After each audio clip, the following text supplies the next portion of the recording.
छत्रपती शिवाजी महाराज की जय भवानी, जय शिवाजी आणि जय श्रीराम, जय जय श्रीराम। लवकरच आपल्याला अयोध्येला जायचं, सगळ्यांना घेऊन जाणार। आजच्या कालपासून आपलं शिवसेनेचं राष्ट्रीय महाअधिवेशन या ठिकाणी सुरू आहे आणि या महाअधिवेशनाला आपले सर्व शिवसेनेचे नेते, उपनेते, मंत्री, महिला आघाडी, युवा सेना सर्व पदाधिकारी उपस्थित होते। काल आणि आज अनेक वक्त्यांनी अनेक विषयांवर साधक बाधक चर्चा केली आणि अनेक विषयांना या ठिकाणी चालना देण्याचं काम केलं, जे या राज्यासाठी आवश्यक होते। आणि म्हणून हे अधिवेशन अतिशय शिस्तीने, अतिशय मुद्देसूदपणे या महाराष्ट्रातल्या जनतेला काय हवंय, त्यांच्या गरजा काय, त्यांची निकड काय, या सगळ्या बाबींवर आपण या महाअधिवेशनामध्ये वक्त्यांना विषय दिले होते आणि त्याबद्दल मी सर्वांना मनापासून धन्यवाद देतो। महाअधिवेशन हे यशस्वी करण्यासाठी ज्यांनी ज्यांनी मेहनत घेतली, कष्ट घेतले, त्या सगळ्यांचं मनापासून अभिनंदन। या महाअधिवेशनामध्ये अगदी शेवटच्या टोकापर्यंत सर्व कार्यकर्ते या सभागृहामध्ये हाऊसफुल बसलेले आहेत, त्यांचंही मी मनापासून स्वागत करतो। आणि शिवसेनेच्या पाठीशी जिचा सदैव आशीर्वाद करवीर वासिनी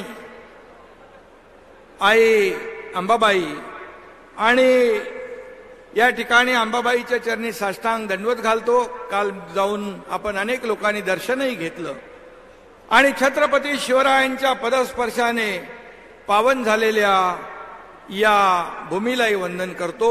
छत्रपती शाहू महाराजांच्या अलौकिक कार्यास देखील मी विनम्र अभिवादन करतो। पराक्रमी तारा राणी यांना देखील मी मानाचा मुजरा करतो आणि आपल्या सगळ्यांना पुन्हा एकदा मी खूप खूप शुभेच्छा देतो। खरं म्हणजे या करवीर भूमीत हे आपलं महाअधिवेशन होत आहे। काल मी एक पत्रकारांचा कार्यक्रम होता प्रेस क्लबचा, तिथं गेलो होतो। अनेक लोकांनी मला सांगितलं संपूर्ण कोल्हापूर या महाअधिवेशनामुळे एक भगवं वातावरण, एक भगवं वादळ या कोल्हापूरमध्ये आलेलं आहे। आणि खरं म्हणजे या करवीर नगरीत शिवसैनिकांचं एक शक्तिपीठ अवतरलंय असं म्हटलं तरी वावगं ठरणार नाही। आदरणीय हिंदुहृदय सम्राट बाळासाहेब देखील प्रत्येक शुभ कामाची, मग निवडणुका असतील, आणखी काय असेल, या करवीर नगरी या अंबाबाईचं दर्शन घेऊनच कामाला सुरुवात करत होते। आणि आपण देखील बाळासाहेबांचे विचार घेऊन आपण पुढे जातोय, त्यांची भूमिका घेऊन आपण पुढे जातोय आणि आपण देखील त्याचं पालन केलं। आणि आज कोल्हापूरमध्ये आपल्या या महाअधिवेशनाची आपण काल सुरुवात केली, आता एक सांगता होती आहे। आणि म्हणून कोल्हापूर आणि हिंदुहृदय सम्राट बाळासाहेबांचं एक अतूट नातं आहे। आणि म्हणून आज शिवसेना आपल्या सगळ्यांच्या सदिच्छा आणि शुभेच्छांमुळे आपण पुन्हा ताकदीने उभी करतोय, ताकदीने उभी राहिलेली या ठिकाणी दिसतीये।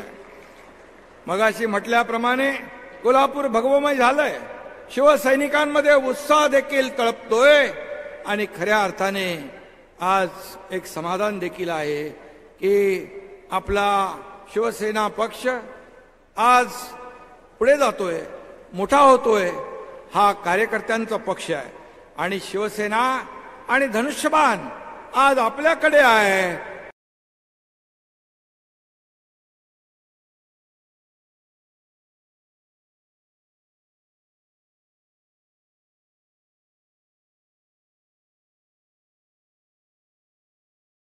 तुमच्याकडे आहे ही फार मोठी जमेची बाजू आहे. आणि म्हणून आपण पुढे घेऊन जातोय, म्हणूनच ह्या सगळ्या गोष्टी शक्य होत आहेत.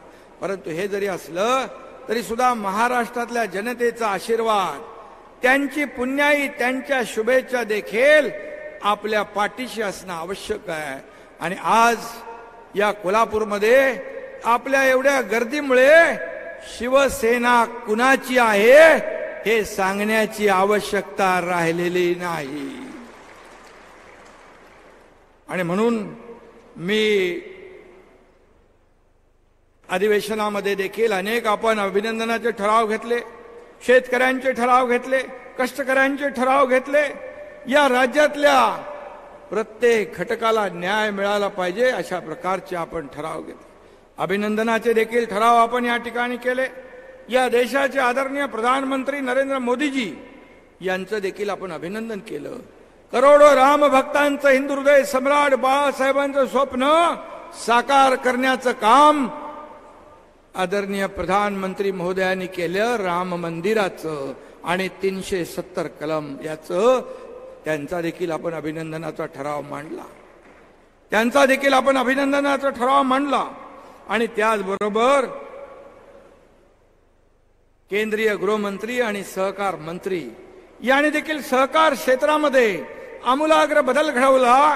आणि तुम्हाला सांगायला मला या ठिकाणी आनंद वाटतो की जेव्हा आपला सहकार क्षेत्र, आपले ऊस पिकवणारे शेतकरी, साखर कारखाने अडचणीत आले, त्यावेळेस सहकार मंत्री अमित शाह साहेबांनी 10,000 कोटीचं इन्कम टॅक्स माफ केलं.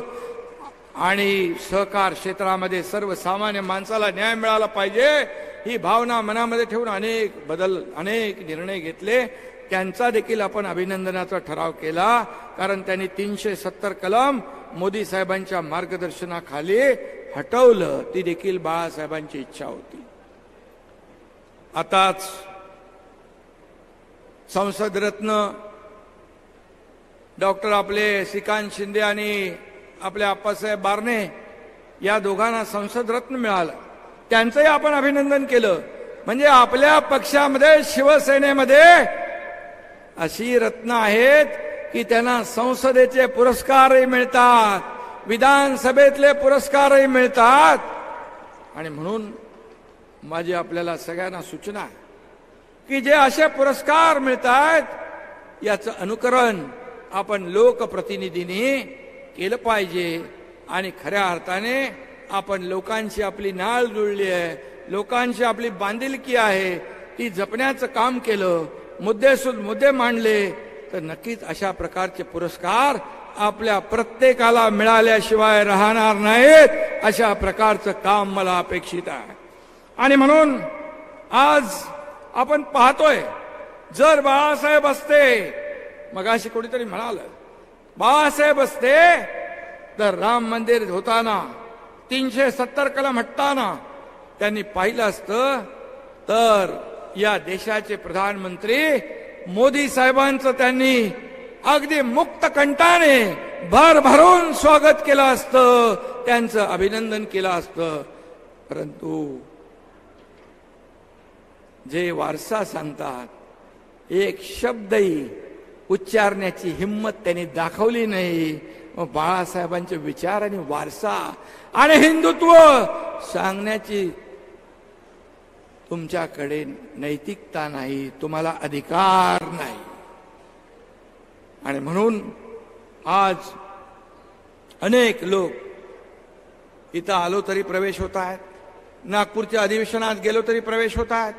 50 आमदार, 13 खासदार, नंतर इथं नीलमताई आहे, उपसभापती नीलमताई, आमच्या कायंदेताई, आणखी ते आमदार तो बजोरिया, दराडे आणि आणखी कितीतरी आमदार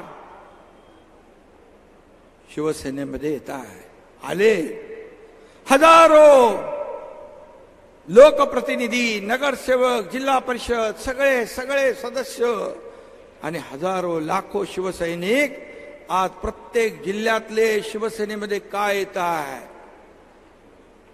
कोणी गेला तो जोपर्यंत आहे तोपर्यंत चांगला, गेला की तो गद्दार, गेला की तो कचरा. एक दिवस हेच कार्यकर्ते आणि महाराष्ट्र तुम्हाला कचऱ्यात जमा केल्याशिवाय राहणार नाही. हम दो हमारे दो, अशी परिस्थिती तुम्ही आत्मपरीक्षण करणार की नाही? हे सगळे का जात आहेत? कारण आम्ही शिवसेनेची, बाळासाहेबांची भूमिका घेऊन पुढे चाललो. बाळासाहेबांचे विचार आम्ही घेऊन पुढे चाललोय. आज सर्वसामान्य माणसाला मोठं करण्याचं काम बाळासाहेबांनी केलंय. इकडे मंत्री बसलेत, खासदार बसलेत, आमदार बसलेत, नेते बसलेत, आणि मी देखील मुख्यमंत्री म्हणून तुमच्या समोर उभा आहे. हे शिवसेनेचेच आशीर्वाद, बाळासाहेबांचेच आशीर्वाद, हे कदापि मला विसरता येणार नाही. हे शिवसेनेमध्येच घडू शकतं. आणि म्हणून तुम्ही सर्वसामान्य माणूस जेव्हा या राज्याचा मुख्यमंत्री होतो तेव्हा त्याला सर्वसामान्य माणसाची कदर, सर्वसामान्य माणसाच्या वेदना, सर्वसामान्य माणसाचे कष्ट त्याला माहीत असतात. आणि म्हणून आज आत्मपरीक्षण, आत्मचिंतन कुणी केलं पाहिजे हे आपण समजायला पाहिजे, पाहायला पाहिजे आणि त्यावर उपाय करायला पाहिजे. हे मला आपल्याला सांगण्याची आवश्यकता नाही. मी एवढंच सांगतो की आज या महाराष्ट्रामध्ये मी जिथं जिथं जातो तिथं तिथं हजारो लोक रस्त्याच्या दुतर्फा का थांबतात? काय त्यांना वेळ जात नाही म्हणून?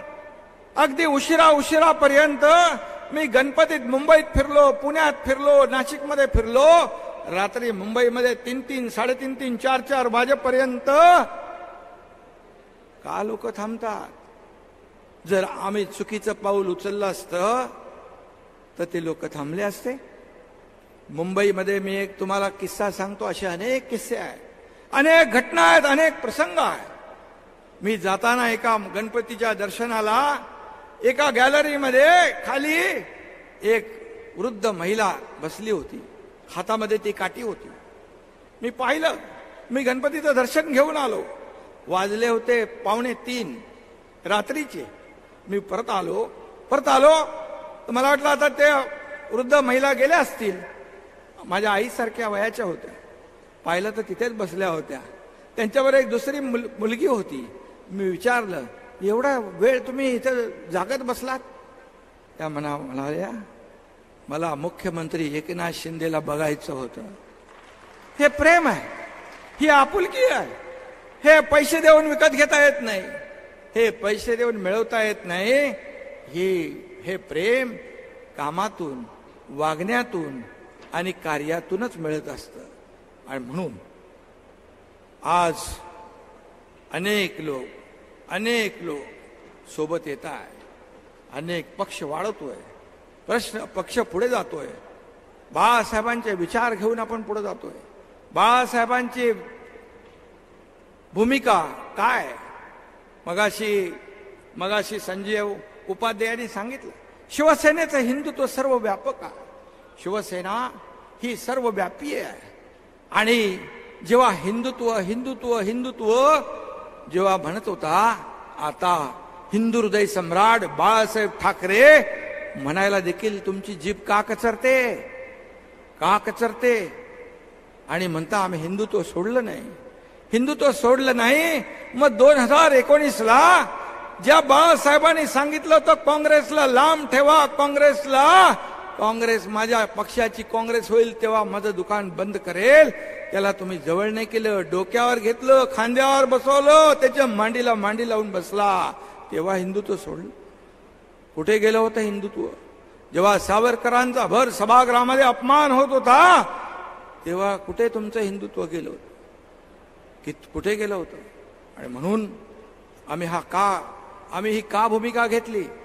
अनेक लोकांनी त्याच्यावर सांगितलं, अनेक वक्त्यांनी त्याच्यावर सांगितलं, आपले विचार प्रकट केले की शिवसेना वाचवण्यासाठी, शिवसेनेची काँग्रेस आणि शिवसैनिकांचं खच्चीकरण होत असताना शिवसेना धनुष्यबाण नामशेष होऊ नये म्हणून शिवसेना वाचवण्यासाठी आम्ही हे धाडस केलं. असं धाडस देशात नाही जगामध्ये कधी पुन्हा मला वाटत नाही होईल.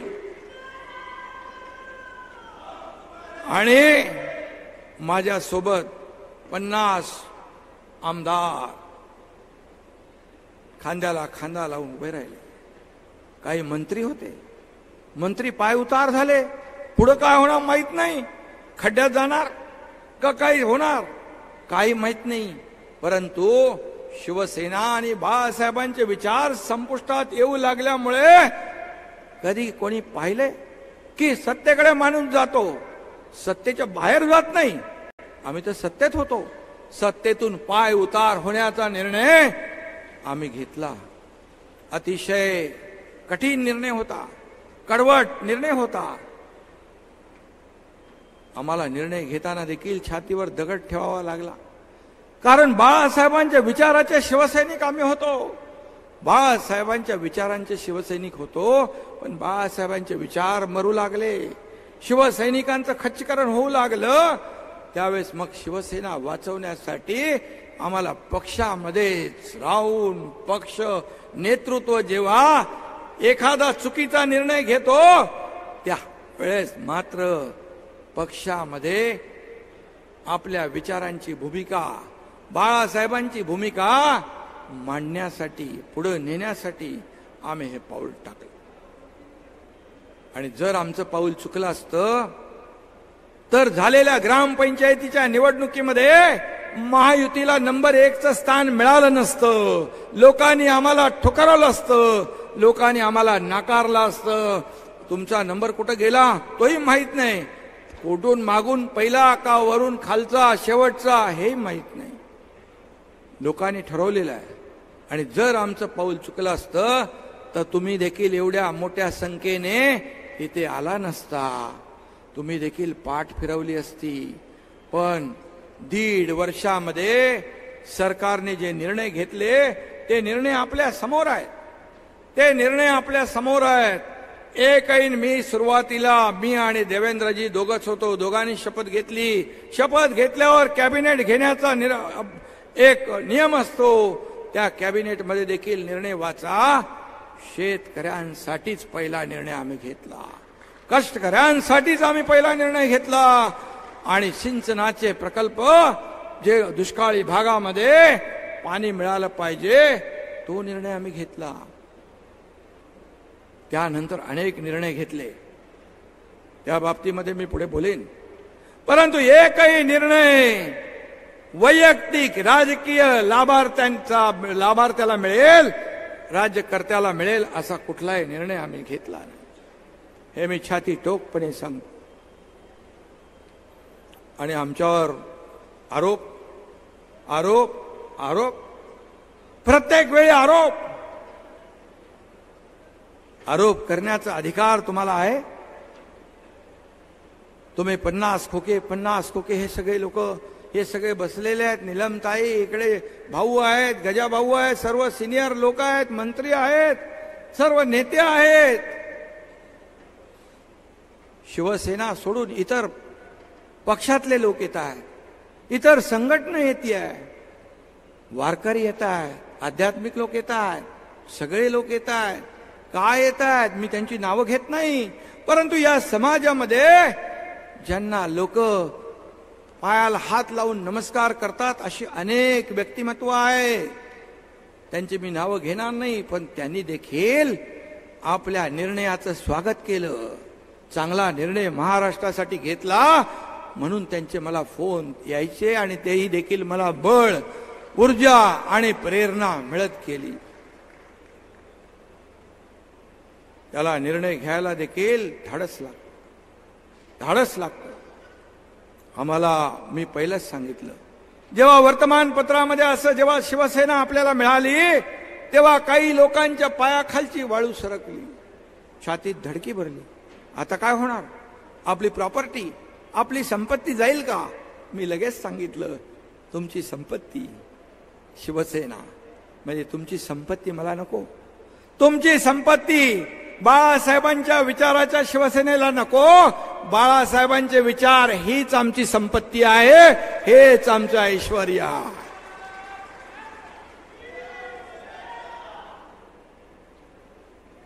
तुम्ही काय केलं? तुम्ही काय केलं?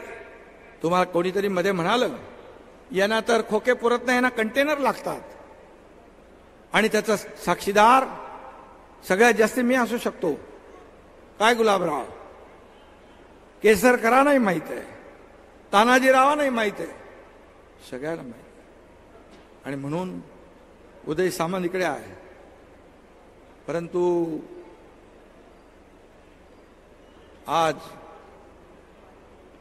एकदा जेव्हा शिवसेना मिळाल्यानंतर, धनुष्यबाण मिळाल्यानंतर एक पत्र आलं समोरून की शिवसेनाच्या खात्यातले 50 कोटी रुपये आम्हाला पाहिजेत, ते आम्हाला द्यावे.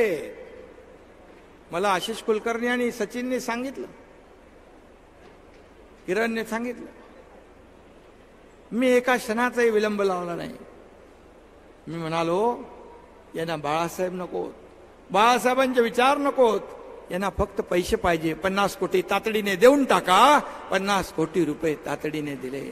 50 खोक्यांचा आरोप करणारे तुम्ही 50 खोके मागताना जरा जनाची नाही तर मनाची तरी काय ते वाटली पाहिजे होती.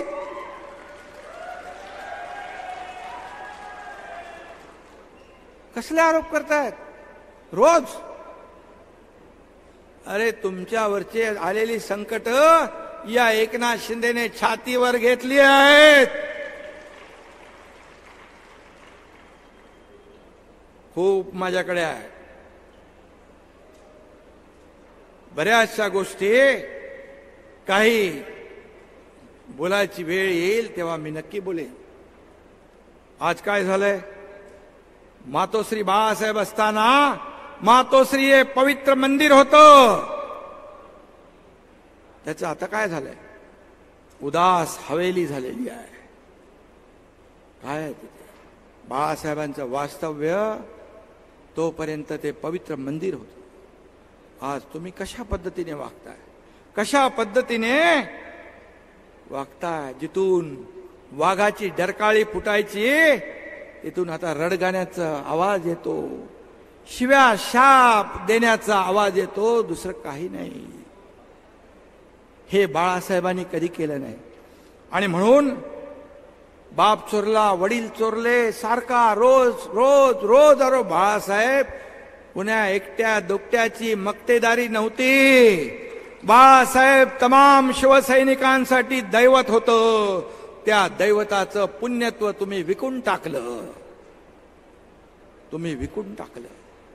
तुम्ही सत्तेच्या मोहापायी खुर्चीसाठी बाळासाहेबांचे विचार सोडले, बाळासाहेबांचे आचार सोडले, त्यांची भूमिका सोडली.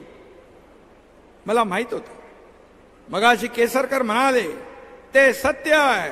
मला माहित होतं यांना मोह झालाय, यांना स्वार्थ भावना जागृत झाली आहे.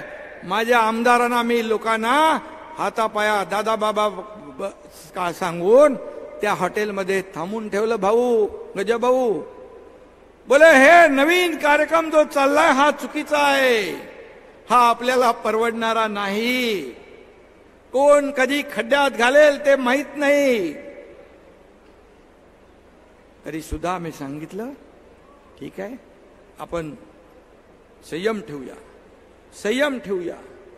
एका पक्षप्रमुखाला या सत्तेचा मोह आतापासून नव्हता, 2004 पासून होता. सुप्त इच्छा होती. अर्जुन खोतकर आता मला खुणवतायत.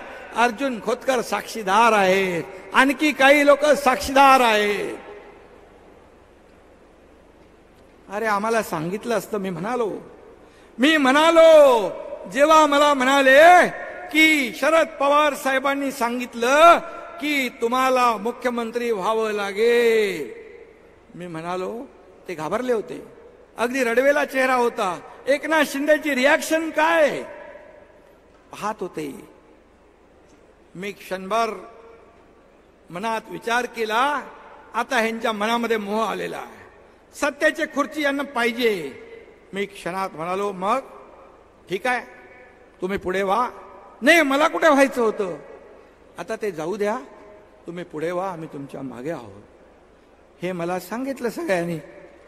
ज्यांनी सांगितले, पाठवले होते त्यांनीही सांगितलं, आणि ज्यांना सांगितलं होतं तुम्ही नाव सुचवा त्यांनीही सांगितलं. लपतात का गोष्टी या? तरी सुद्धा मी ठीक आहे बाबा, आपल्या प्रमुखाला एक स्वार्थ भावना, मोह, मायाचं जाळ यांच्या आजूबाजूला आहे. जाऊ दे. एकनाथ शिंदे कधी पदाला लापापलेला नव्हता. मला काही नकोय, मला प्रेम पाहिजे, प्रेम, मला काही नकोय.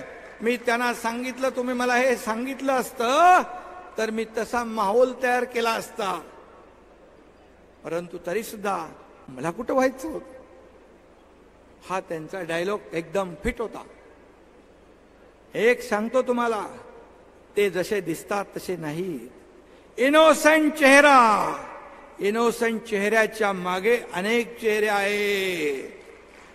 एक गाणं आहे, एक काय तो, एक चेहरे के पीछे, एक चेहरे पे कई चेहरे लगा लेते हैं लोग, असा विषय आहे तो. केसरकरांना पण मी सांगितलं होतं एकदा, तुम्ही आणि मी एकच आहे. तुमची भूमिका आणि माझी भूमिका एकच आहे. पण तुम्ही पुढे जाताना काळजी घ्या, तोंड घशी पडू शकता. ते मला म्हणाले, बरोबर बोलला होता तुम्ही, कारण मी जास्ती ओळखतो. आणि म्हणून तुम्ही ज्या शिवसेना भाजपा युती बरोबर लढलात, या जनतेने शिवसेना भाजपा युती म्हणून तुम्हाला मतदान केलं, त्यांच्या बरोबर सरकार स्थापन करायला पाहिजे होतं.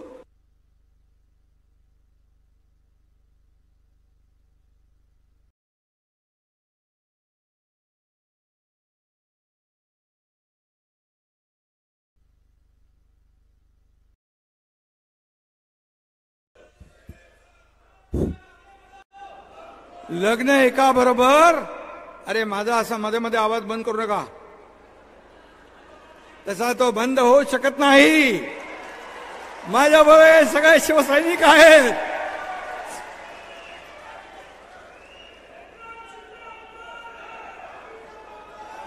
असं नको, आपल्या बरोबर ते लोक, ते सोडून बरेच लोक आहेत. तर आणि त्यावेळी, अरे मी मध्येच गडबड झाली. मी का म्हणत होतो? केसरकर, 2019ला तुम्ही लग्न एका बरोबर केलं, संसार दुसऱ्या बरोबर, हनीमून तिसऱ्या बरोबर. हे संसदीय शब्द आहेत, बरोबर आहे ना गजाभाऊ? नीलमताई सांगू शकतील. मी असंसदीय शब्द कधीच बोलत नाही. आणि तुम्ही फसवलं, जनतेलाही फसवलं, शिवसैनिकांनाही फसवलं, मोदी साहेबांनाही फसवलं, भारतीय जनता पक्षालाही फसवलं.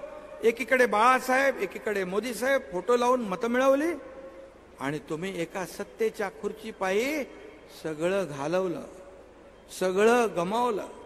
मग बेईमान, विश्वासघात कोणी केला, बेईमानी कोणी केली? तुम्ही तेव्हाही फसवलं, तेव्हाही बेईमानी केली एकदा.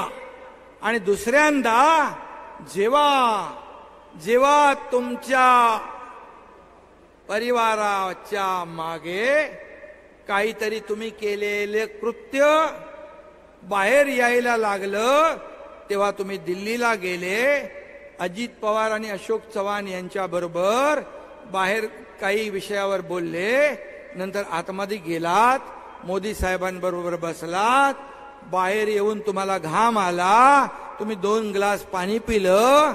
हे मला आपल्या अजितदादा आणि अशोक चव्हाण यांनी सांगितलं. मी खोटं कधी बोलत नाही, खोटं कधी बोलत नाही. आणि तुम्ही त्यांना कमिटमेंट करून आलात की आता आपण एकत्र येऊया आणि आपली युती करूया. म्हणजे एकदा नाही, तुम्ही 2दा फसवलंय. दोनदा फसवलंय या महाराष्ट्रातल्या जनतेला आणि मोदी साहेबांना देखील. आणि मग तुम्ही आमच्यावर कसे आरोप करू शकता? आम्हाला कसा तुम्ही शिवाय साप देऊ शकता? आम्हाला कसं गद्दार म्हणू शकता? आम्हाला कसं बेईमान तुम्हाला ठरवता येईल? आम्ही ते केलेलं नाही. आम्ही शिवसेना धनुष्यबाण वाचवला.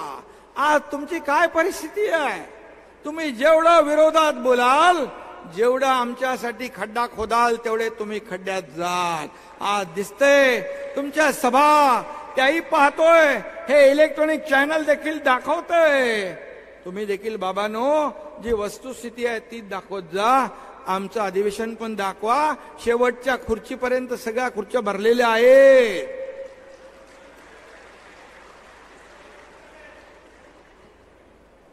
आणि मगाशी कोणीतरी आपले संजीव उपाध्याय म्हणाले, चेहरा आपण आरशाच्या समोर पाहायचं असतं. तर खरं म्हणजे वारसा सांगणाऱ्यांनी स्वतः पहिला आरसा पाहावा. आरसा पाहावा आणि स्वतःची कर्तृत्व जी आहेत ती आरशात पाहावी. किती मुखवटे घालून फिरणार तुम्ही? हे काय लपत नाही, हे छपत नाही. या सगळ्या गोष्टी बाहेर येत असतात.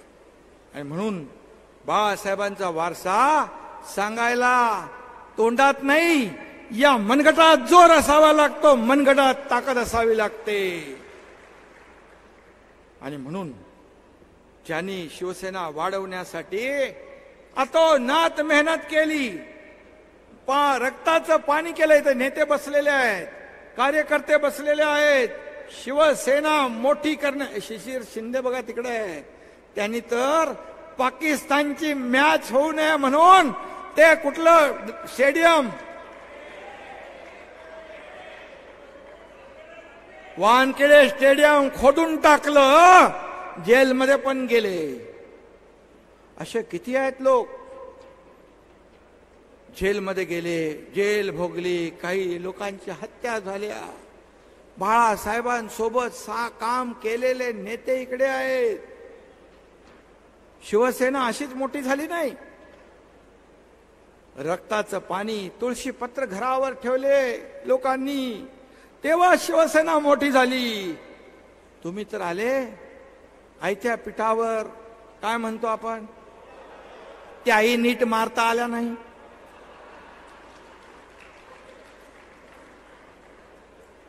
आणि म्हणून मी सांगेन, असा कुठला पक्षाचा प्रमुख असतो की आपल्याच नेत्याचा पान उतारा करायचा, कारस्थान करायचं. जे मनोहर जोशी मुख्यमंत्री असताना त्यांना भर सभेतून व्यासपीठावरून खाली उतरायला लावलं. कुणाचं कारस्थान? कुणाचं कारस्थान? त्यांचं घर जाळायला माणसं पाठवली, ही कुणाचं कारस्थान? ज्याला सांगितलं तो आपल्या बरोबर आहे, ते म्हणतो मग असं हे सांगितलं. मी रामदासबाईंना सांगितलं, षण्मुखानंदमध्ये येऊ नका, तुमचा मनोहर पंत करायचा प्रयत्न इकडे चालू आहे. त्यांचा देखील अशाच प्रकारचा अपमान करण्याचा कारस्थान त्यांनी केलं.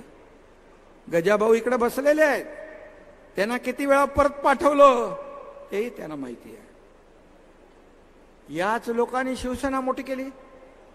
हेच लोक बाळासाहेबांच्या खांदा लावून काम करत होते.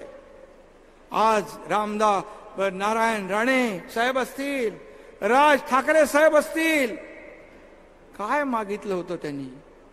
काय त्यांचं तुम्हाला त्रास होता? का त्यांना घालवलं? बाळासाहेबांच्या मनात नव्हतं. पण जे दरबारी राजकारण करणारे, कानामध्ये भुंगा करणारे या लोकांनी सांगितलं. त्यामुळे एक इन्सिक्युरिटी, आपल्या नेतृत्वावर स्वतःला कॉन्फिडन्स पाहिजे. जर आपला कार्यकर्ता मोठा असेल, होत असेल, तर नेत्याला अभिमान पाहिजे. का घालवले यांना तुम्ही? का घालवले? जे एखादा चांगला भाषण करायला लागला तर त्याचं भाषण कट करायला लागले. इथं गुलाबराव पाटील बसले, त्यांना त्यांचा चांगला अनुभव आहे. रामदास भाई, अनेक नाव आहेत. आपला माणूस जर चांगलं वक्तृत्व आहे, चांगलं नेतृत्व सिद्ध करू शकतो, तर पक्ष नेतृत्वाने त्याच्या पाठीशी खंबीरपणे उभं राहायला पाहिजे. खंबीरपणे उभं राहायला पाहिजे, तरच तो पक्ष मोठा होतो. असा पक्ष मोठा होत नाही. 2-4 टकल्यांना सोबत घेऊन पक्ष मोठा नाही होत. मी स्वतः बोललोय, मी जाहीरपणे सांगतो, मी स्वतः बोललोय. जेव्हा मला सांगितलं मी कुठला तरी काय निवडणूक जिंकली का काहीतरी केलं होतं, तसे अनेक कार्यक्रम मी करत असतो, केले होते. मला म्हणाले असे 3-4 एकनाथ शिंदे पाहिजे. मी म्हणालो असं नाही, तुम्हाला असे एकनाथ शिंदे नाही, ताकदीचे कार्यकर्ते या महाराष्ट्रात वेगळ्या वेगळ्या ठिकाणी तयार करायला पाहिजे. त्यांना बळ दिलं पाहिजे, त्यांच्या पाठीशी उभं राहिलं पाहिजे, तर शिवसेना मोठी होईल. तुम्ही आलेख बघा, आलेख बघा. आपले जेवढे नेते शिवसेना सोडून गेले, हे शिवसेना सोडून फक्त आणि फक्त कुणामुळे गेले? गजाभाऊला माहित आहे. हे सगळे जर आपल्यामध्ये असते तर आपल्याला शिवसेनेची सत्ता अनेक वेळा या महाराष्ट्रामध्ये आली असती. परंतु ते तुम्हाला नको होतं, ते तुम्हाला नको होतं. आणि म्हणून एकेकाचं खच्चीकरण करायचं, घाणेरडं राजकारण करायचं, झुंजवायचे लोकांना एक दुसऱ्याला. असा पक्ष नेता मी माझ्या आयुष्यात कधी पाहिला नाही. मी स्वतः सांगितलं, युती करा. भारतीय जनता पार्टी आणि शिवसेनेची युती होती. आपण युती करा, झालेली चूक आपण सुधारूया. त्यांनी केली, आपण केली, झालं गेलं विसरून जा. मग सांगा, जर युती केली असती तर एकनाथ शिंदे मुख्यमंत्री झाला असता का? नाही. पण माझी प्रामाणिक भावना होती, या महाराष्ट्रामध्ये जे झालंय ते बदलायला पाहिजे. त्यावेळेस मला सांगितलं, हो आपण विचार करूया, विचार करूया. 5 वेळा मी सांगितलं. केसरकरही प्रयत्न करत होते. केसरकर मला एकदा म्हणाले, तुमचं काय मत आहे? मी बोलो, बिलकुल आपण या मार्गाने जाऊ, आपण प्रयत्न करू. मी 5 वेळा त्यांना सांगितलं. मला शेवटला त्यांनी काय सांगितलं? मला म्हणाले, पुढची जी का 2.5-3 वर्ष जी आहेत ती आपल्याला देतील का? मी म्हणालो, एवढा तर अधिकार माझ्याकडे बोलण्याचा नाही. म्हणजे 5 वर्ष पूर्ण मुख्यमंत्री पद मिळालं पाहिजे. खालची शिवसेना, शिवसैनिक खच्ची झाले, काही झालं, वाट लागली तरी चालेल. खुर्चीत बसायचं. पण जी खुर्चीत बसलेत त्याचे 4ही पाय तर मजबूत पाहिजे. शेख चिल्ली सारखं झाडावर बसूनच फांदी तोडायची आणि नंतर मुंगेरीलालचे स्वप्ने पाहायचे. हे सगळं काम कसलं आहे? असलं घाणेरडं राजकारण मी आयुष्यामध्ये माझ्या पाहिलं नाही. आणि पुत्रप्रेमामुळे धृतराष्ट्राला देखील मागे पाडलं. धृतराष्ट्रात ना का? तुम्ही शंभूराज देसाई कुठं आहेत? शंभूराज देसाई इकडं आहेत. जेव्हा मी गडचिरोलीमध्ये काम करत होतो, गडचिरोलीमध्ये पोलिसांनी, अधिकाऱ्यांनी सांगितलं, आपल्याला मायनिंगचा कारखाना चालू करता येणार नाही, नक्षलवादामध्ये पोलीस आणि जनता मरेल. मी म्हणालो, नक्षलवाद मोठे का सरकार मोठं? तुम्ही जर तयार नसाल तर हा एकनाथ शिंदे गडचिरोली सुरजागडमध्ये जाऊन कारखाना चालू करेल. चालू केला, 10,000 लोकांना काम मिळतंय. आणखी 20,000 कोटीचा इन्व्हेस्टमेंट करतो स्टील इंडस्ट्री, त्याच्यात 15,000 लोकांना रोजगार मिळेल. टाटा कन्सल्टिंग, टाटा टेक्नॉलॉजीने तिथे स्किल डेव्हलपमेंट सेंटर सुरू केलंय. इन्व्हेशन, इनोव्हेशन आणि इन्क्युबेशन सेंटर. 5,000 तरुण दरवर्षी तिथं ट्रेंड होतील आणि प्रत्येकाला नोकरी मिळेल, अशा प्रकारचं काम तिथे चालू झालं. अनेक उद्योजक मागे लागलेत, आम्हाला जागा द्या, आम्ही हे मी केलं. आणि जेव्हा नक्षल्यांचा मला धमकी आली, मी तर कधी धमकीला घाबरत पण नाही. माझ्या आयुष्यात खूप धमक्या आल्या. दाऊद आला, छोटा शकील आला, सगळे आले, येऊन गेले. दिघे साहेब असताना देखील खूप झालं. पण धर्मवीर आनंद दिघे साहेब माझ्या पाठीशी होते, त्यामुळे कधी माझ्या केसाला बाल बाका झाला नाही. शंभूराजला IB, इंटेलिजन्स, CID सगळ्यांनी सांगितलं यांना Z+ सिक्युरिटी द्या. त्यांनी मीटिंग घेतली.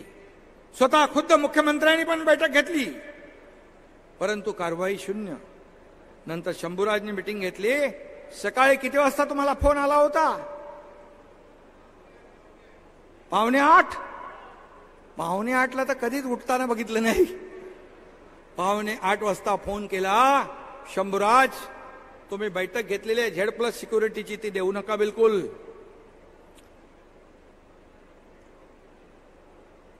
मला यांनी फोन केला, तुमची नको मला. ते म्हणाले विदाऊट अप्रुव्हल मी कागदावर काही घेत नाही, पण तुम्हाला Z+ पाठवतो. मी बोलो तुमची Z+ तुमच्याकडे राहू द्या, माझ्याकडे जे पोलीस आहेत ते पण घेऊन जा. एकनाथ शिंदे हा डरपोक नाही, हा निधड्या छातीचा बाळासाहेबांचा, दिघे साहेबांचा चेला आहे.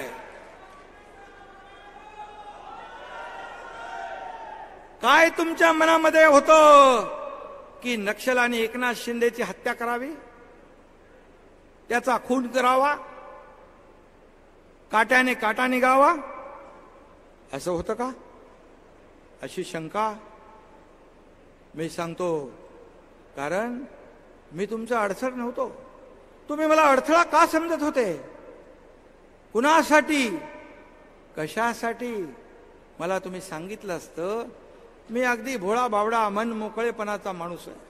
मला तुम्ही सांगितलं असतं हे असं करायचं आहे, याला पुढे करायचं आहे, याला पुढे न्यायचं आहे, तर मी अगदी मन मोकळेपणाने सगळं सोडलं असतं. मी कधीही कुठलाही पद, कुठली सत्ता, कुठलंही मंत्रीपद, मुख्यमंत्रीपद माझ्या आयुष्यामध्ये कधी मागितलं नाही. मी मागितलं नाही. छल कपट समोरून करायचे. अनेक वेळा मला वर्षावरून खाली मी आल्यानंतर बैठक चालू आहे, बैठक चालू आहे, 7-8 वेळा असं झालं. मी पण स्वाभिमानी आहे. अर्धा तास थांबायचो, नंतर मी जायचो, नंतर मी माहिती घ्यायचो. कुणाची बैठक? ते 2-3 लोक बसलेत गप्पा मारत, मोबाईलमध्ये खेळत. ही बैठक म्हणजे तुम्ही जाणीवपूर्वक माझा छळ करत होता.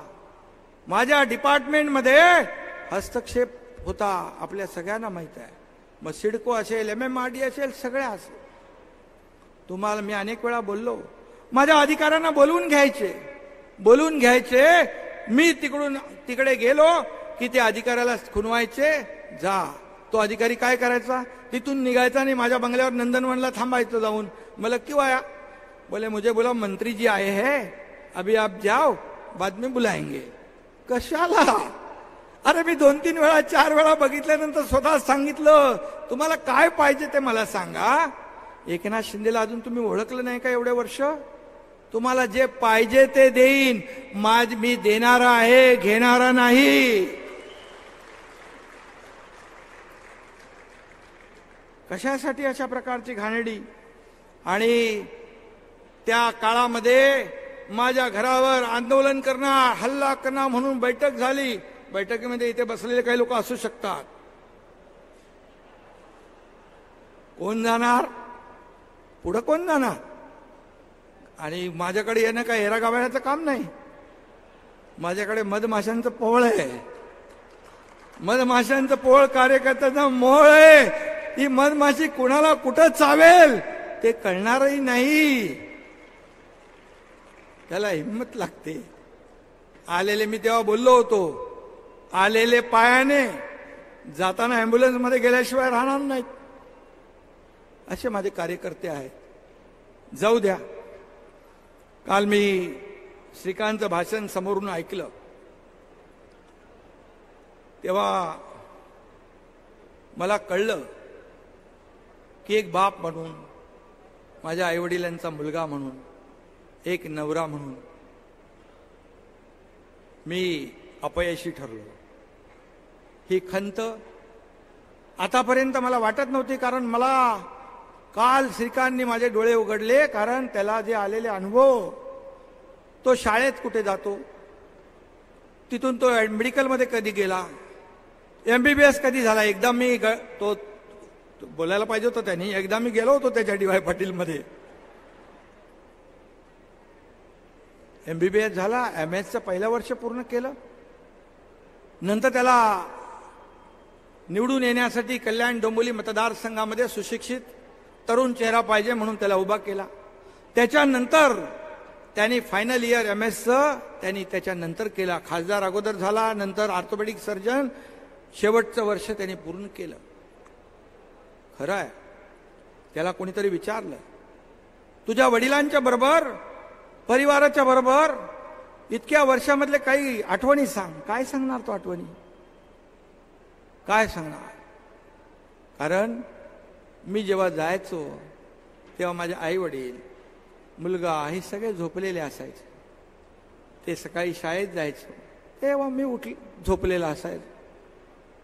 पिता पुत्राची, माझ्या वडिलांची, आईची भेट 15-15 दिवस, एक महिना होत नव्हती. आणि त्यांनी कालच्या भाषणामुळे तो बोलून गेला, तो वस्तुस्थिती बोलून गेला, त्याच्या मनातलं बोलून गेला. आतापर्यंत कधी त्यांनी मला सांगितलं नव्हतं, परंतु त्यांनी देखील तुम्हाला एक परिवार समजला असेल म्हणून त्या परिवाराच्या समोर त्यांनी खंत व्यक्त केली. पण माझ्या बापाचा मला अभिमान आहे असंही म्हणाला तो, त्याचाही मला अभिमान आहे.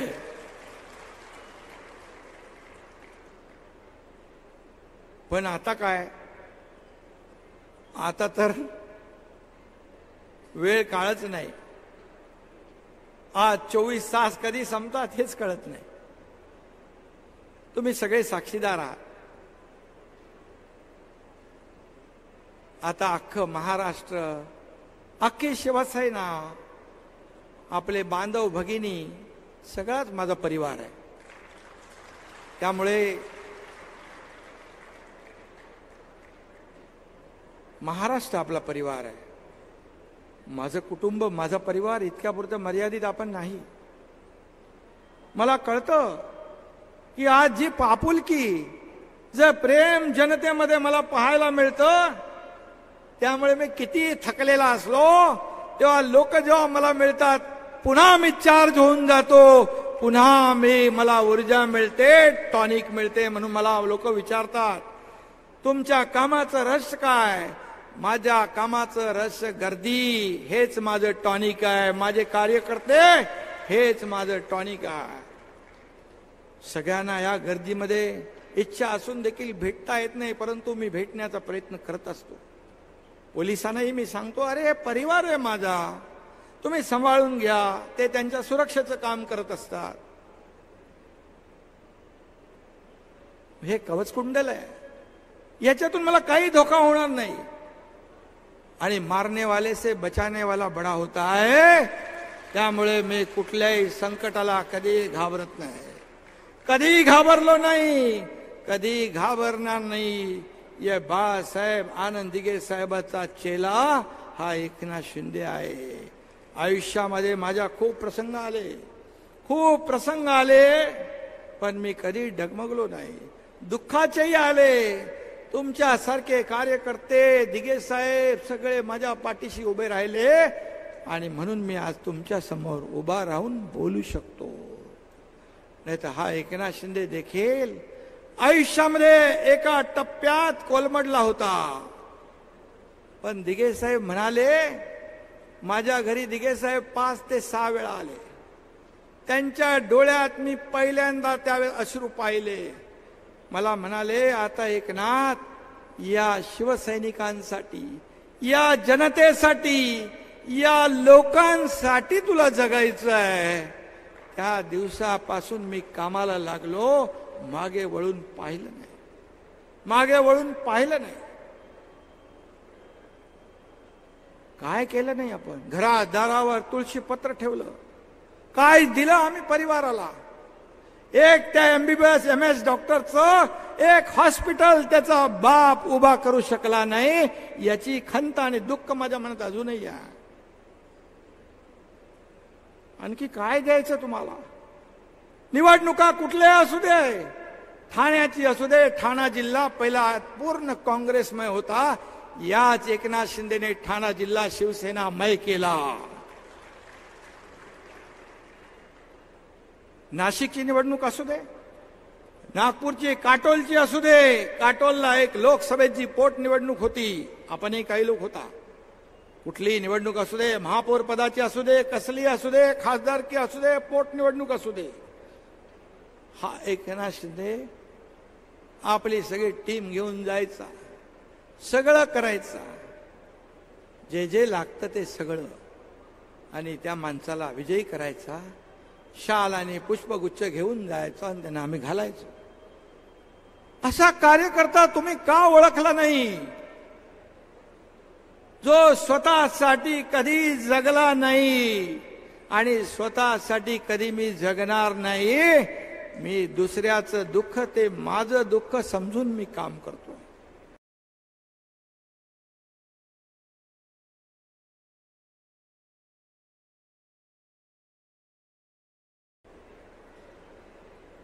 आणि म्हणून डबल सगळे माझे सहकारी इकडे बसले, तेही काम करतायत. आणि म्हणून त्याच्या भावनाशी मी सहमत आहे, त्याच्या भावनांशी मी सहमत आहे. आणि म्हणून मी एवढंच सांगेन की त्याने हेही म्हटलं की राजा का बेटा राजा नहीं होगा. हे खरं आहे. राजा का बेटा राजा नहीं होगा, जो काम करेगा वो राजा बनेगा. मी उद्या सांगतो तुम्हाला, तुमच्यातला मी असाच बाळासाहेबांचं भाषण समोर बसून ऐकायचो. तुमच्यातलाच एखादा कार्यकर्ता उद्या काम करून मोठा झाला आणि तो इथे मुख्यमंत्री म्हणून बोलायला लागला तर सगळ्यात जास्त आनंद मला होईल, अभिमान मला वाटेल. ही शिवसेना आहे. या शिवसेनेमध्ये कोणी मोठा नाही, छोटा नाही, कोणी मालक नाही, नोकर नाही. हे नोकर आणि मालक समजत होते. एक मध्य प्रदेशचा प्रमुख, दिल्लीचा प्रमुख, पक्ष प्रमुख, राज्य प्रमुख, ते जेव्हा मला दिल्लीत भेटायला, दिल्लीत आपली बैठक होती सगळ्या राज्य प्रमुखांची, आपण निर्णय घेतल्यानंतर ते सगळे राज्य प्रमुख आपल्या सोबत आले. त्या दोघांना फोन गेले, तुम तो मालिक के साथ रहना मांगता है, नौकर के साथ क्यों जा रहे? म्हणजे आम्ही नोकर. त्यांनी त्याच्या भाषणात पण सांगितलं तिकडे, इथं मालक नोकर कोणी नाही, सर्व समान, सर्व आपण कार्यकर्ते म्हणून काम करायचंय, मोठा छोटा कोणी नाही. तुम्ही तर समजतो तुम्ही सगळे मुख्यमंत्री आहात माझ्यासाठी, तुम्ही एकनाथ शिंदे बनून काम करायचं. आणि मुघलांच्या जमान्यामध्ये मुघलांच्या घोड्याला देखील संताजी धनाजी दिसायचे. गुलाबराव, संताजी धनाजी तुम्हारे इधर आए थे ना, अभी येऊन गेले.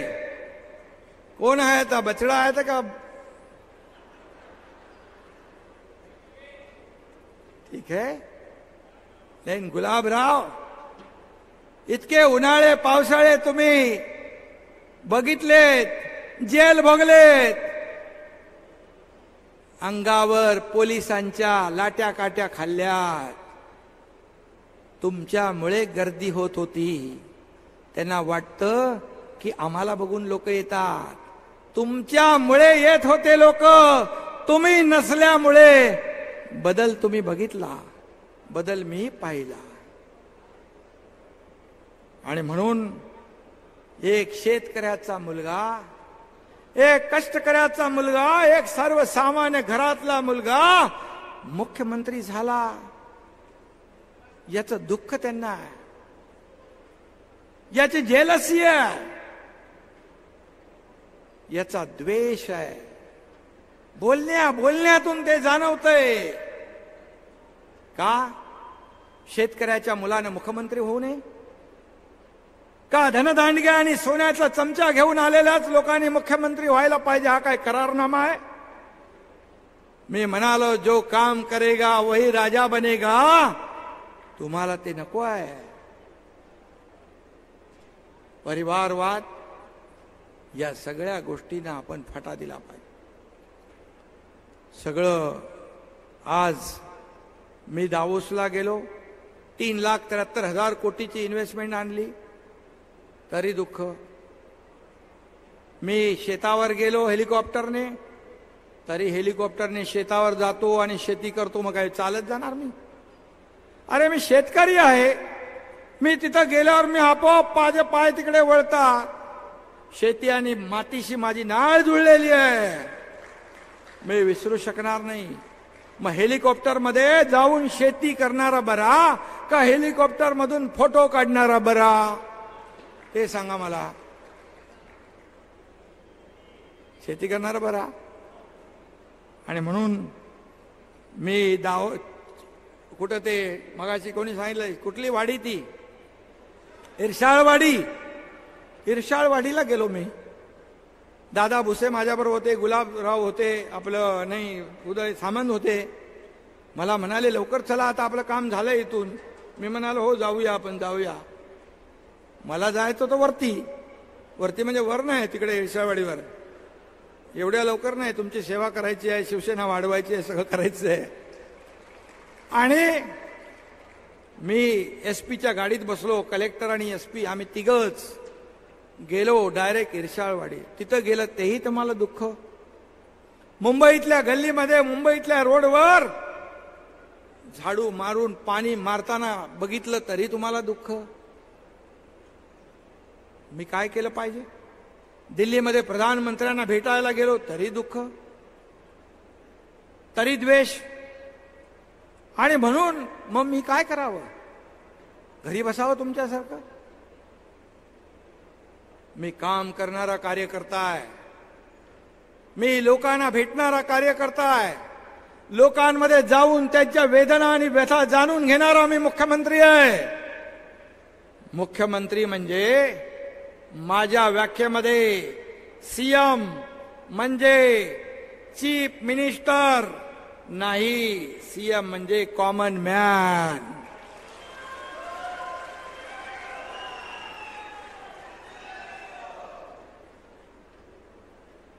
दाढीवर आले, भले दाढीला खेचून आणले असते. अरे दाढी काय ती अशी काय एवढी हलकी आहे का? हलकी आहे? या दाढीने तर तुमची गर्वाची आणि अहंकाराची गाडी खड्ड्यात घातली ना. हलक्यामध्ये घेऊ नका. मी आधी बोललोय. आणि म्हणून या दाढीला जनतेची नाळ देखील कळते. म्हणून कुठे कुठे नाड्या कुणाच्या आहेत त्याही मला माहित आहे, जुळलेल्या. मी जास्त बोलत नाही, एक सिंबॉलिक बोलतो. समोरून देखील त्याचा अर्थ काय आहे तो घ्यावा, बोध घ्यावा आणि त्याप्रमाणे मला पुन्हा बोलण्याची संधी देऊ नये, नाही तर सगळंच होईल. कोविडमध्ये बघितलं आपण. कोविडमध्ये पाहिलं फेसबुक लाईव्ह करणारे कोण आणि रस्त्यावर पीपी किट घालणारे कोण, हेही आपण पाहिलं. अरे मला असे मेसेज यायचे कार्यकर्त्यांचे, मी, माझी आई, माझी मुलगी आम्ही ऍडमिट आहोत, काही समजत नाही, आमचा जीव धोक्यात आहे, पुन्हा भेट होईल का माहित नाही, एकदा तरी भेटून जा. मला वाटायचं खरंच कार्यकर्ता आपला बरं वाईट झालं तर आयुष्यामध्ये आपल्या मनामध्ये खंत राहील. मी जायचो, भेटायचो, त्यांना धीर द्यायचो, ती बरी व्हायची माणसं. अनेक वेळा एकदा बघितलं हा एकनाथ शिंदे हॉस्पिटलमध्ये जातोय, मला अनेक मेसेज यायचे, मी त्यांना भेटायचो, एकदा दोनदा तीनदा मला कोविड झाला, पण मी घाबरलो नाही. पण तुम्ही काय केलं? मी रस्त्यावर होतो, तुम्ही कोविडमध्ये खिचडीमध्ये पैसे खाल्ले, डेड बॉडी बॅग मध्ये पैसे खाल्ले, काय कफन. तुम्ही आमच्यावर मग का आरोप करता? कफन चोर, खिचडी चोर, काय बोलायचं? कुठे पैसे घ्यायचे? पुराव्यानिशी सगळं आहे, एक एक एक एक एक एक ते बाहेर येईल. जेवढा आरोप तुम्ही कराल त्यावेळेस आपली दोन बोट समोर आहेत, एक बोट आहे तर 3 बोट आपल्याकडे, ते लक्षात ठेवा. तुम्ही फेसबुकवर खेळायचे, हा Eknath Shinde face to face खेळायचा. त्याच्यातच मला फील्डवर काम करणारा हा एकनाथ शिंदे आहे. कार्यालयात बसून माहिती घेऊन निर्णय घेणारा हा एकनाथ शिंदे नाही. त्यामुळे मला कोणीच फसवू शकत नाही. आणि म्हणून 2.5 वर्ष फेसबुक लाईव्ह वर काम करणारा आणि हा एकनाथ शिंदे रस्त्यावर उतरून काम करणारा जनता सुज्ञ आहे. जो काम करणारा आहे त्याच्या मागे जनता उभी राहते. हा एकनाथ शिंदे घर बसल्या उंटावरून शेळी हाकणारा मुख्यमंत्री नाही, हे देखील मी आपल्याला सांगू इच्छितो. आणि म्हणून आपल्याला एकच सांगेन, निवडणुका आल्यात, अनेक लोकांनी त्याच्यावर भाष्य केलेलं आहे. निवडणुकांचा कार्यक्रम लवकर लागेल. या निवडणुका आपल्याला जिंकायच्या आहेत. लोकसभा ही पहिली निवडणूक आपल्या पक्षाची आहे. आणि म्हणून या निवडणुकीमध्ये निवडणूक याद्यावर लक्ष ठेवा. याद्यांमध्ये आपले नावं नसतील तर घालून घ्या, चुकीचे असतील तर काढून टाका. आणि मला प्रत्येक शिवसेना वाढवत असताना शाखांचं जाळं निर्माण करा. गाव तिथे शाखा काढा, गावाच्या वेशीवर शिवसेनेचा फलक लावा, घर तिथे शिवसैनिक करा. आणि या लोकसभेमध्ये, विधानसभेमध्ये, प्रत्येक विधानसभेत 50 ठिकाणी आपल्या शिवसेनेला आघाडी मिळाली पाहिजे, याच्यावर काम करा. म्हणजे आमदार असतील आणि पदाधिकारी आणि कार्यकर्त्यांनी, हाच तुमचा रिपोर्ट कार्ड असेल. याच्यावरच पुढचं भवितव्य आपल्या पक्षाचं ठरणार आहे, माझंही आणि तुमचंही. त्यामुळे डोळ्यात तेल घालून काम करा.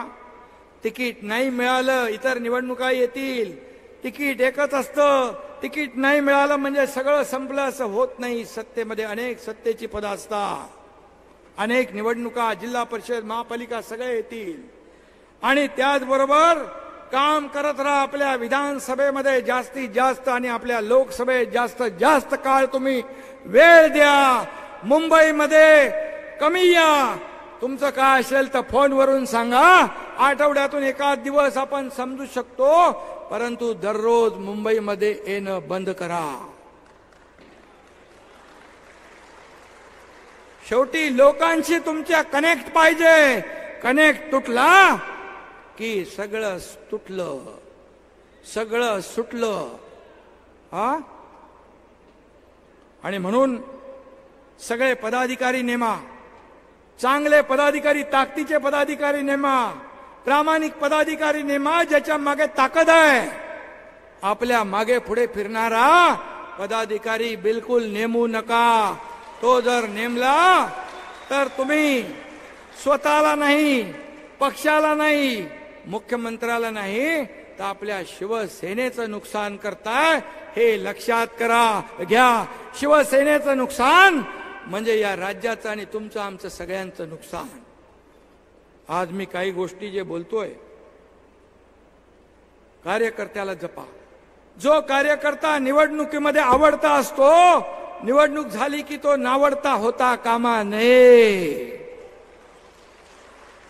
कारण हाच कार्यकर्ता तुमचं आमचं काम करतो. विधानसभा आणि लोकसभेला उमेदवार फिरू शकत नाही, सगळ्या मतदारसंघात जाऊ शकत नाही. हा कार्यकर्ताच आपलं मार्केटिंग, ब्रँडिंग करतो. माझा उमेदवार कसा चांगला आहे, त्याला निवडून द्या. आणि त्याला मतदान करा, मी तुमचं काम करेन असं आश्वासन देतो. फक्त एवढंच आहे, त्याची अपेक्षा असते की त्याला जेव्हा अडचण असते, त्याला हॉस्पिटलची मदत, त्याला पोलीस स्टेशनची मदत, त्याला कोर्टाची मदत, त्याला छोट्या छोट्या मदती तो काय राशन भरून मागत नाही. पण त्याच्या अडचणीमध्ये मात्र आपण पदाधिकाऱ्यांनी उभं राहावं, त्याच्या पाठीशी उभं राहावं, हे मात्र त्याचं स्वप्न असतं. तेवढं तुम्ही केलं तर आयुष्यभर तो तुमचं काम, शिवसेनेचं काम बिलकुल प्रामाणिकपणे कसर न करता कराय. आणि म्हणून चालढकलपणा, काही लोकांना याद्या आपण पदाधिकारी नेमले, त्याच्या याद्या मागितल्या आहे, त्यांना वेळ दिलाय. काही लोकांनी ते चांगलं काम केलंय, काही लोकांनी केलं नाही, त्यांनी तात्काळ करावं. चालढकल, काम चुकारपणा हा तुमच्या मुळावर येणार आहे. पक्षाचं तर येईलच, परंतु आज मी आपल्याला एकच सांगतो, आपण काय करू शकतो हे तुम्हाला आम्ही करून दाखवले. आणि एवढे निर्णय घेतलेत की तुम्हाला लोकांसमोर जाताना खाली मान घालण्याची गरज नाही. इतक्या योजना आपण केल्या, त्या लोकांपर्यंत पोहोचवण्याचं काम करा. एक लोकांमधला आणि सरकारमधला शिवदूत बनून काम करा. लोक डोक्यावर तुम्हाला घेतील. आणि म्हणून मी आपल्याला एवढंच सांगतो की मी प्रेमळ आहे, खूप मला इच्छा, सगळ्यांना भेटायची इच्छा असते, सगळं आहे. प्रेमालय, प्रत्येक माणूस मला भेटला पाहिजे, मी त्याच्याशी बोललो पाहिजे, माझी इच्छा असते. पण जेव्हा एखादा कार्यकर्ता, पदाधिकारी जेव्हा हलगर्जीपणा, पक्षाचं नुकसान जेव्हा करू शकतो किंवा करेल, मग त्याला मात्र एकनाथ शिंदे प्रेमळ आहे. पण एकनाथ शिंदेचं दुसरं रूप 1.5 वर्षापूर्वी तुम्ही पाहिलेलं आहे. काय करू शकतो हेही पाहिलंय. कोल्हापूरमध्ये म्हणतात काय, खटक्यावर बोट आणि जागेवर पलटी. इथं कुठं कोल्हापूरलाच सांगतात. आणि म्हणून आजचं हे संघटनेचं आपलं हे आहे, पक्षाचं हे अधिवेशन आहे. या अधिवेशनामध्ये आपल्याला शिस्त, आपल्या पक्षाची शिस्त आपण पाळलीच पाहिजे. आणि म्हणून उमेदवार कोणी असू द्या, आपल्याला त्याची चिंता करण्याची आवश्यकता नाही. आपल्या समोर उमेदवार नरेंद्र मोदीजी आहेत, हे आपण समजून काम करायचं आहे. कारण देशाला त्यांनी महासत्तेकडे नेण्याचं काम केलंय. आज एक आर्थिक महासत्ता बनवण्याचं काम केलंय. 10व्या नंबरवरून 5व्या क्रमांकावर आणण्याचं काम केलंय. या देशाचा नाव लौकिक जगभर वाढवण्याचं काम केलंय.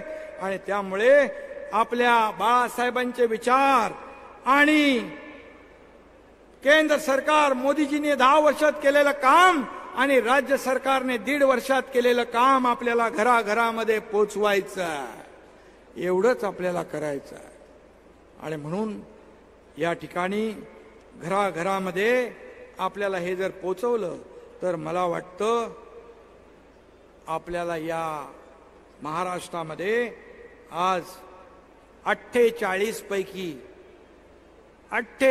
पैकी आपला जो 45+ नारा आहे तो आपण अचीव केल्याशिवाय, जिंकल्याशिवाय राहणार नाही. अशा प्रकारचं काम आपल्याला करायचं आहे. आणि म्हणून मी आपल्याला एवढं सांगेन, बाळासाहेबांचे विचार, त्यांची भूमिका याला कदापि तडा जाऊ देणार नाही. माझ्या शरीरामध्ये रक्ताचा शेवटचा थेंब असेपर्यंत या महाराष्ट्रातल्या शिवसैनिक आणि जनतेची सेवा हा एकनाथ शिंदे अविरतपणे करत राहील, अशा प्रकारचा शब्द मी आपल्याला देतो. शेवटी तुम्ही सहकार्य आहात, तुम्ही माझा परिवार आहात. आणि म्हणून काही गोष्टी मला थोड्या, आज आपलं महाअधिवेशन, यामध्ये काही गोष्टी ज्या मला शिस्तीच्या बोलाव्या लागतात, त्याप्रमाणे आपल्याला काम करायचं आहे. आणि म्हणून काम आपण केलं तर नक्की या महाराष्ट्रामध्ये एक सर्वसामान्य लोकांचं सरकार या राज्यातल्या माता भगिनींचं, शेतकऱ्यांचं, कष्टकऱ्यांचं, कामगारांचं, तरुणांचं आणि ज्येष्ठ पण इकडे बसलेत, वारकऱ्यांचं, धारकऱ्यांचं सरकार या ठिकाणी काम करतंय. आणि म्हणून पुन्हा एकदा आपल्याला येत्या लोकसभेमध्ये निवडणुकीत देशभरातून 400 पार, मोदीजींनी म्हटलंय देशभरात 400 पार, आणि आपलं नारा आहे महाराष्ट्रात 45 पार. आणि हा संकल्प जो आहे, हा संकल्प सिद्धीला नेण्यासाठी आजचं हे महाअधिवेशन फलद्रूप होईल, याच्यातून चांगली फलनिष्पत्ती होईल. आणि या राज्यामध्ये मगाशी कोणीतरी सांगितलं की या मुख्यमंत्री एकनाथ शिंदे, आपले देवेंद्र फडणवीस, अजित पवार, या आपण सगळे महायुती काम करतेय.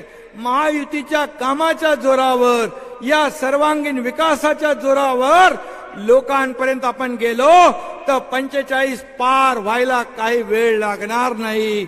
आपल्याला फक्त ते पोचवायचं आहे. आणि म्हणून तुम्हाला मी पुन्हा एकदा सांगतो, आपण शिवसैनिक आणि मुख्यमंत्री हे जे नातं आहे, हे मुख्यमंत्री म्हणून मी कधी स्वतःला समजलो नाही, समजणार नाही.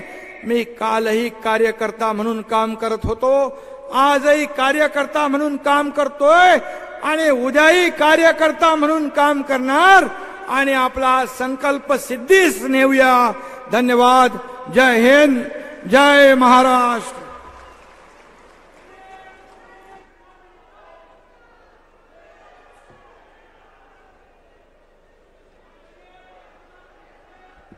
वाघ एकला राजा, बाकी खेळ माकडांचा. घडवून दाऊ आम्ही जे कधीच कुणाचं ना जमले, एकनाथ शिंदे साहेबांच्या नेतृत्वाखाली जमले सगळे हे मावळे. गेले 2 दिवस हे शिबिर यशस्वी होण्याकरता या ज्यांनी ज्यांनी सहकार्य केले त्या सगळ्यांचे मी या ठिकाणी आपल्या शिवसेना पक्ष आणि माननीय मुख्य नेते एकनाथ शिंदे साहेब यांच्या वतीने तुमच्या सगळ्यांचे आभार मानतो. शिवदूत, संध्याकाळी शिवदूत या पुस्तकाचं प्रकाशन या ठिकाणी होतंय. संध्याकाळी 5 वाजता गांधी मैदान या ठिकाणी जाहीर सभेचं आयोजन या ठिकाणी आपण केलेलं आहे. सर्व पदाधिकाऱ्यांनी आपल्या कार्यकर्त्यांसह त्या मैदानात जायचंय. या ठिकाणी जमलेल्या सर्व पदाधिकाऱ्यांतर्फे आम्ही शिंदे साहेबांना सर्व पदाधिकाऱ्यांच्या वतीने एक विनंती करतोय. साहेब, आपण रात्रंदिवस कष्ट करता, झोप ही आपल्याला माहित नाही. सकाळी नागपूर तर संध्याकाळी चिपळूण तर रात्री मुंबई हा आपला दिनक्रम आहे. आपण आपल्या प्रकृतीची काळजी घेणं गरजेचं आहे. या शिवसैनिकांसाठी आपण काळजी घेणं गरजेचं आहे. फक्त एकच राहून गेलं, मराठा आरक्षणासंदर्भात आपण 20 तारखेला अधिवेशन घेतोय, त्याचा ठराव आपण केलेला आहे. मराठा समाजाला टिकणारं, कायद्याच्या चौकटीत बसणारं, कुठल्याही इतर समाजाला, ओबीसीला, इतर समाजाला धक्का न लावता मराठा समाजाला टिकणारं, कायद्याच्या चौकटीत बसणारं आरक्षण देण्यासाठी 20 तारखेला विशेष अधिवेशन बोलवलंय. छत्रपती शिवाजी महाराजांची शपथ या एकनाथ शिंदेने घेतली, ती पूर्ण करणार.